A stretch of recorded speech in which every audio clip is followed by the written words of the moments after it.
Let me give you 3 steps to start life change that can change your life, your personality, your lifestyle, everything can change.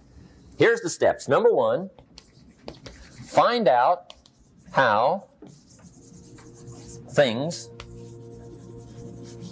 work. The first key to doing better is find out. To change your life, really, you need ideas. There isn't anything an idea can't change. And Schoff taught me the major problem is lack of an idea, not a problem. At first, I didn't have any money. I said to Mr. Schoff, I don't have any money. He said, that's not a problem. Now, see, up until then, I always thought it was. Right? I was confused. He said, no, the problem is lack of an idea on how to create money and wealth. It isn't lack of money, it's lack of ideas. So if you get the ideas, see, you can change anything. Now, to get ideas, you need a constant study of finding out. Now, Schoff also said, when you find out something that works, put the information in your journal. Don't use your head for a filing cabinet. Put it in your journal so that you can do the next best thing. Repetition, repetition, repetition. Go over it. And if you repeat it, go over it, sure enough, someday, some mysterious day, the idea takes root, starts to grow, and shows up in your bank account, and your dress, and your personality, and your lifestyle. But capture the ideas in your journal. Find out how things work. Schoff gave me this word for my life change. He said, study. Great word. If you wish to be successful, study success. If you wish to be happy, study happiness.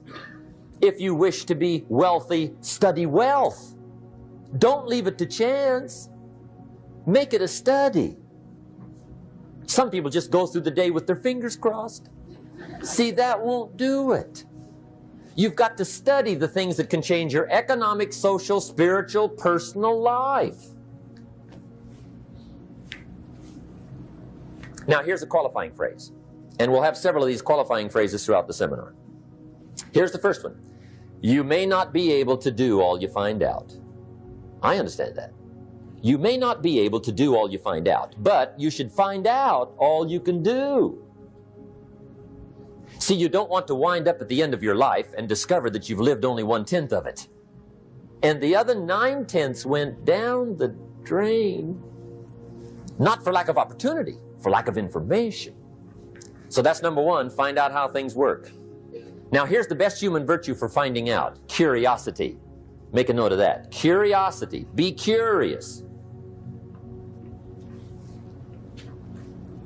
You might add a word to it that'll help. Childish curiosity. What will kids do if they want to know something bad enough? Bug you. That's the phrase. They can ask 1,000 questions. You think they're through? They got another 1,000. They'll drive you to the brink. It's a virtue. When you gotta know, be like a child.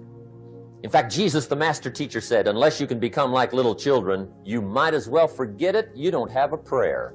Excellent advice. You gotta be like children. 4 ways, in my opinion, to be like a child.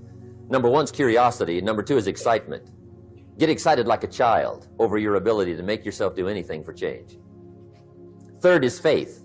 Have faith like a child. Adults are too skeptical. And 4th is trust. Trust is a childish virtue, but the rewards are incredible. So be like a child. Now, if you're curious, let me give you 3 ways to find out how to change anything. Any life direction, any dimension. Here's 3 ways to find out how to change anything. Number 1 is to read. Become a good reader. All of the successful people I know and work with around the world, they're all good readers. Curiosity drives them to read. They got to know. They just read.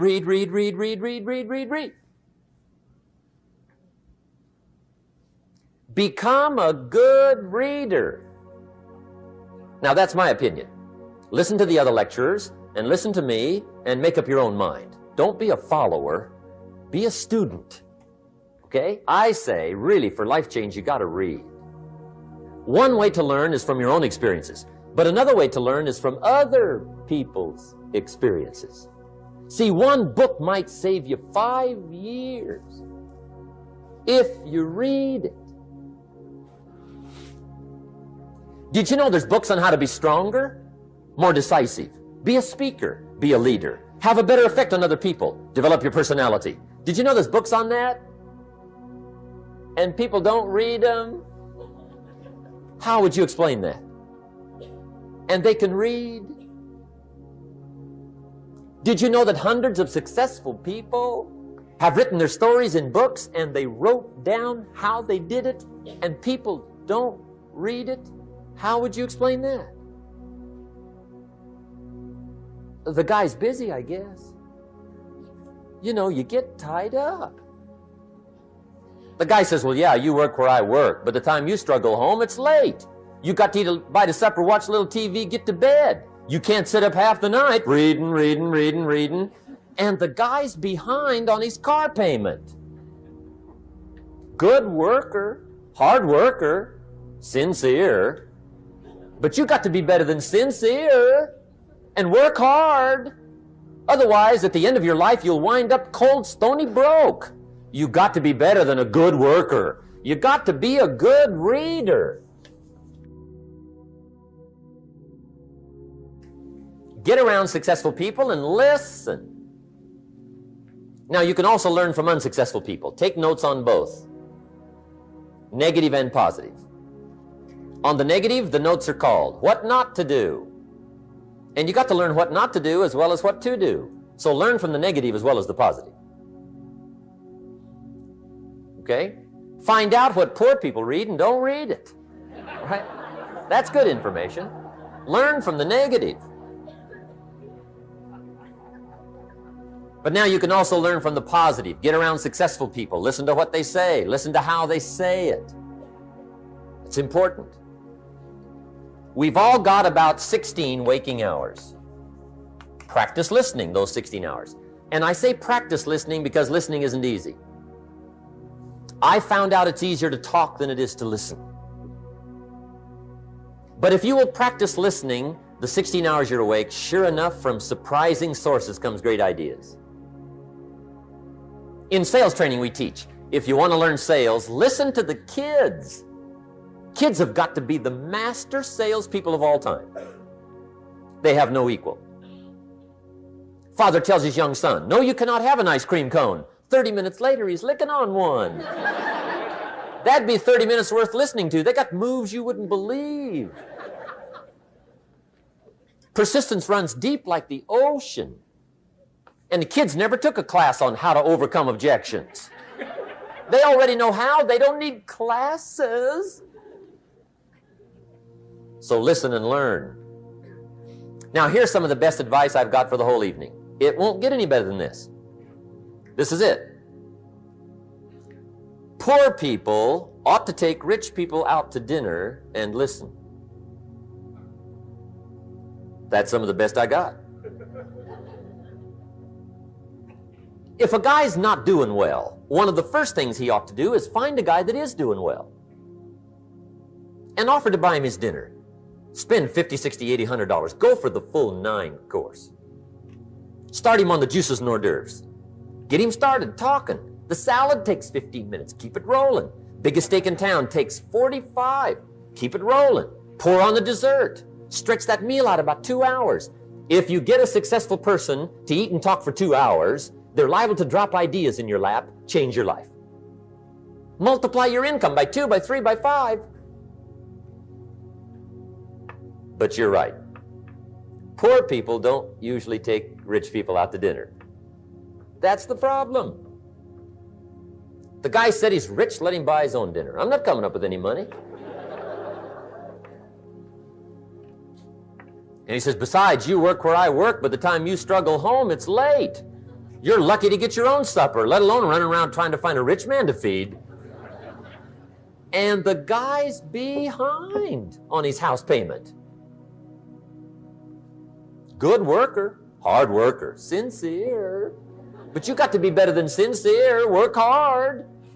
You wind up broke. You got to be better than a good worker. You got to be a good listener. And remember, what you read and what you hear, put the good stuff in your journal. Now, here's the third way to find out how to change your life, and that's to observe. You can pick up a lot of ideas just by watching. Get around successful people and watch. Here's why. Success leaves clues. Watch how the man shakes hands. Watch how the lady responds. People who do well do certain things over and over and over and over. And if you're clever, you can pick them up.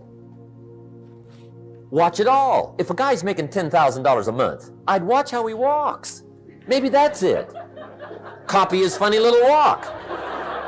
Somebody says, well, that's kind of a silly walk. Say, it's 10,000. I haven't got the money yet, but I got the walk. It's bound to start somewhere. What I ask you tonight is to be unusual and be a good observer of what's going on. You can pick up ideas that can change your life starting tomorrow. Just be a more careful observer. Now remember, there's two ways to see. One is called sight. See with your eyes. The other one is called insight. See with your mind. See with your eyes, you'll see things. See with your mind, you'll see answers. Put your eyes and your mind to work. And the best advice on developing sight and insight is pay attention. Don't miss anything.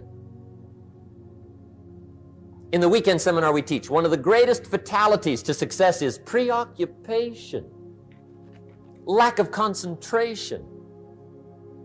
The guy's mind wanders. See, you wind up average. You've got to learn to zero in and concentrate. I read a good article one time, Reader's Digest. The title was, Wherever You Are, Be There. Excellent. Don't miss anything. Now, we've lingered a little bit long on number one here for personal development. Find out how things work, but it's so very important finding out. And I've given you 3 ways to find out.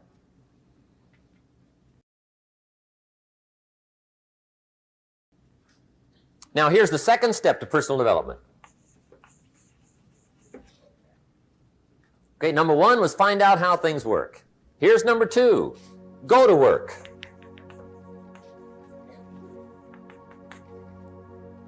You must now take action on what you found out.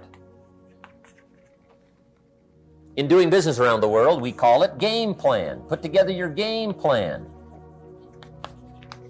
One of the major things we teach on the weekend seminars, game plans. How to game plan your office. If you're in sales, you need a game plan. Kids need a game plan. You need a home game plan, social game plan, a business game plan. Everybody needs game plans. Financial independence, game plan. Your investment, game plan. Don't think in your head. Put it on paper. Don't operate out of your mind. Operate from paper. I often ask somebody, what are you going to do the next 6 months? And somebody starts to tell me. I say, no, don't tell me. Show me. Show me your game plan for the next 6 months. Then I can look at things and maybe I can help. But you got to operate from paper. Put it on a game plan. Take action on what you found out. Now here's the best word I know of to go with action. Massive. See, that'll change everything. Massive action is called the cure-all. If you're going to make calls, make a few thousand. If you're going to make contacts, make a few thousand. If you're going to knock on doors, knock on a few thousand.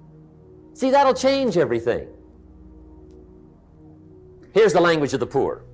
I'll try it a time or two and see what happens. It's the way poor people talk. The guy says, well, I'll give it 30 days. 30 days. You could guess his bank balance.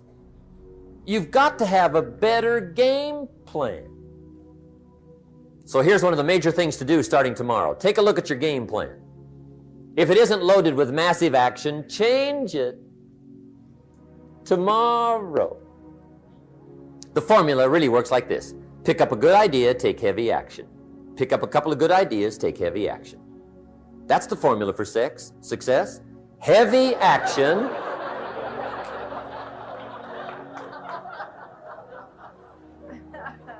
It's a good thing we can edit all this, right? The formula for success: take heavy action on a good idea. That's the ratio. Now here's the key. Don't wait till you've learned 2,000 or 3,000 things, because that way you'll use up all the time. And you could wind up smart and broke. And hey, it's okay to be dumb and broke. But if a guy's smart and broke, that's pitiful. Don't let your learning lead to knowledge. You'll become a fool. Let your learning lead to action. You can become wealthy.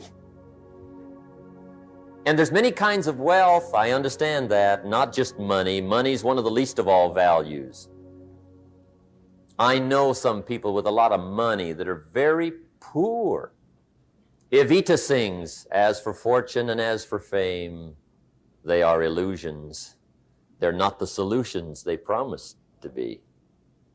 So there's all kinds of wealth, but to get a big share coming your way, you've got to have a heavy action game plan. Now, here's the third step to personal development, and we'll wrap up personal development. Step number 3, it's just a little caution, and all through life we need little cautions. This one simply says, don't try to beat the system. Find out how it works, work it, but don't try to beat it. Some people learn just enough to start slicing it, shading it, thinning it, cutting corners, and looking for cheap answers. See, don't fall for that. You'll wind up with a cheap life. Find out how it works best and do it that way. Even though it seems to take a little longer, do it right. Don't compromise with right. Now, under this step, here's another key. Be a quick learner. Don't let it take long to teach you. Learn quick. Don't run at the wall too many times. Learn quicker. One guy said he broke his nose 7 times in the same place. Somebody says, looks like you'd stay out of that place. Learn quicker. Now, the third point here is don't be stubborn.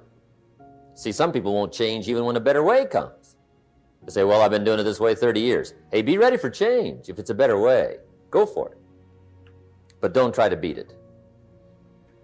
Or you'll be like the guy that went to Las Vegas. He didn't have much money, so he didn't want to risk his money gambling. But he gets to Las Vegas and the jackpot bells are ringing, the money's flowing, the lights are flashing, and he can't help himself.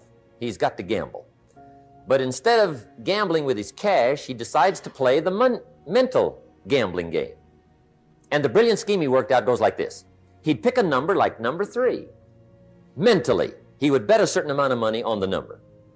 And whether it won or lost, he would jot down that amount in his little pad.